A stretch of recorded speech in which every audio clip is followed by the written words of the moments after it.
Kendinize cesaretle niçin çalışıyorum sorusunu sorup yine tüm cesaretinize yanıt verebiliyor musunuz? Bizler bu soruyu genellikle şöyle sorarız. Niye çalışıyorum ki?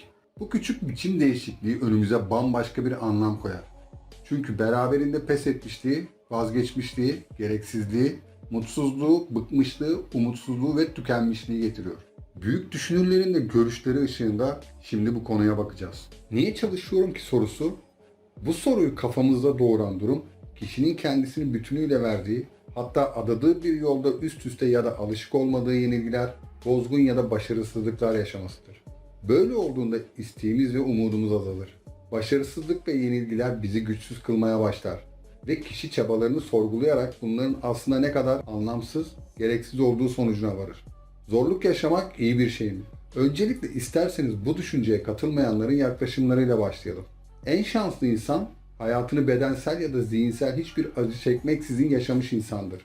Bu görüş, mutluluk için sıkıntı ve sorunlardan kendini uzak tutmaya çalışmanın gerekliliğini söyler. Hatta ileri giderek hayatın sunduğu hoş ve güzel şeyleri ele geçirmeyi değil, onun sayısız uğursuzluklarından, acılarından mümkün olduğunca uzak kalmayı amaç edinmeyi öğütler.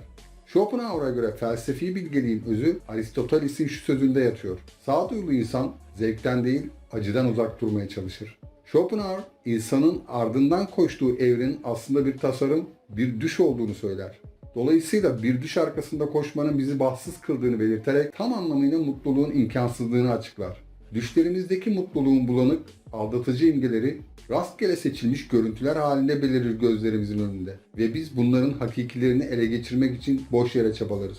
Doğuştan getirdiğimiz tek bir kusur var. Hepimiz mutlu olmak için dünyaya geldiğimize inanıyoruz. Bu kusurumuzu gidermedikçe dünya gözümüze çelişkilerle dolu bir yer gibi görünecektir. Çünkü her adımımızda ister büyük ister küçük bir şey yapmış olalım, dünyanın ve insan hayatının insanların mutlu bir yaşam sürdürmelerine olanak verecek biçimde tasarlanmadığını anlayacağız. Peki mutluluğu yakalamak gerçekten bir yanılsama mıdır? Eğer gerçekten öyleyse hayatın hoş yanlarını bir kenara bırakıp kendimizi perhize almamız, zevkler peşinde koşmak yerine Schopenhauer'un deyişiyle yanmaz duvarlarla çevrili küçük bir odada yaşayıp kendimizi acılardan sakınmamız gerekir. Böylesi bir tutum vazgeçiş ve teslimiyetin kendisi değil midir? Korkakça ve gerçek dışı değil midir? Mutluluğu yakalamak mümkündür ve ona ulaşmanın yolu acıdan sakınmak değil, onu doğal bir şey, iyi olana erişmek ve çabalarken karşımıza mutlaka çıkacak bir basamak olarak görmektir. Tarihe baktığımızda mutlu yaşamlar sürmüş oldukları anlaşılan birkaç kişiden örnek verelim. Montaigne, Stendhal ve Goethe. Bu kişilere baktığımızda pek çok ortak özellikleri olduğu görülüyor. Hepsi meraklı, sanat alanında yetenekli insanlar. Karanlık yanlarına karşın kahkahalarla gülebiliyorlar, dans edebiliyorlar. Dünya meseleleriyle ilgililer. Ayrıca hepsi de güneş ışığına, açık ve temiz havaya, güneşe özgü bitkilere, denize düşkün. Buradan anlaşılıyor ki hepsi de yaşamın onlara sunduğu tüm olasılıklara kucak açmışlar. Onlarda herkesçe kabul gören davranış ve yaşam biçimlerine körü körüne bağlılık, öfke, mızmızlık yok.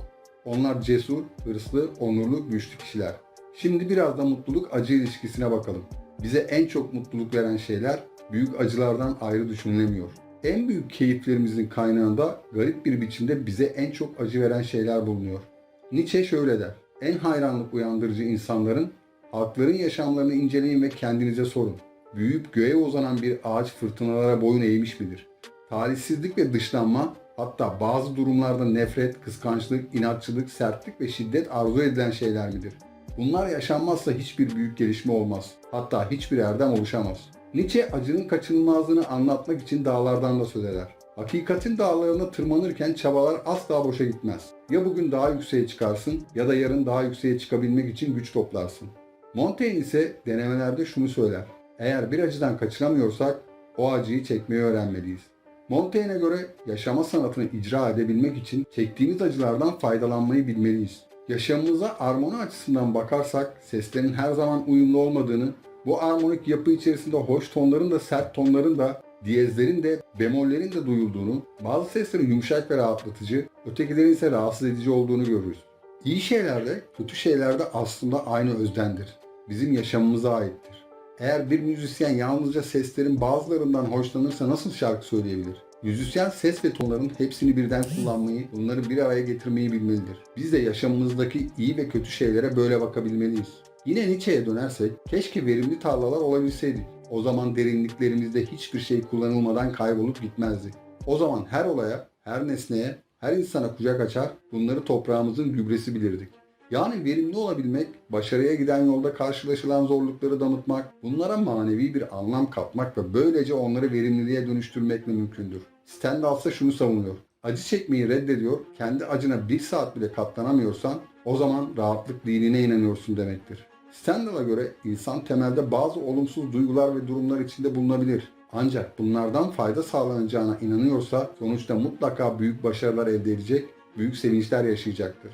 Siz rahatlık düşkünleri, insan mutluluğuyla ilgili ne az şey bilirsiniz? Mutluluk, mutsuzluğun kardeşi, hatta ikizidir. Bu ikisi ya bir arada büyür ya da sizin yaşantınızda olduğu gibi hiç büyümez.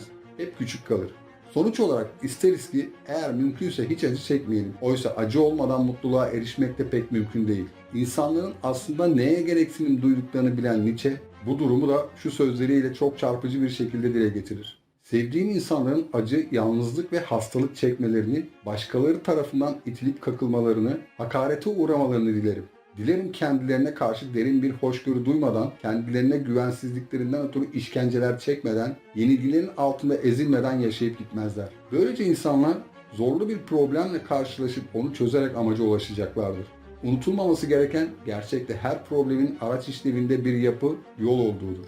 Problemi çözmekse önce onu tanımak, anlamak, sonra da içimize nüfuz etmekle olur. Ve son söz, çözümün parçası değilseniz sorunun bir parçasısınızdır. Video bitti. İzlediğiniz için teşekkür ederim. Hoşça kalın.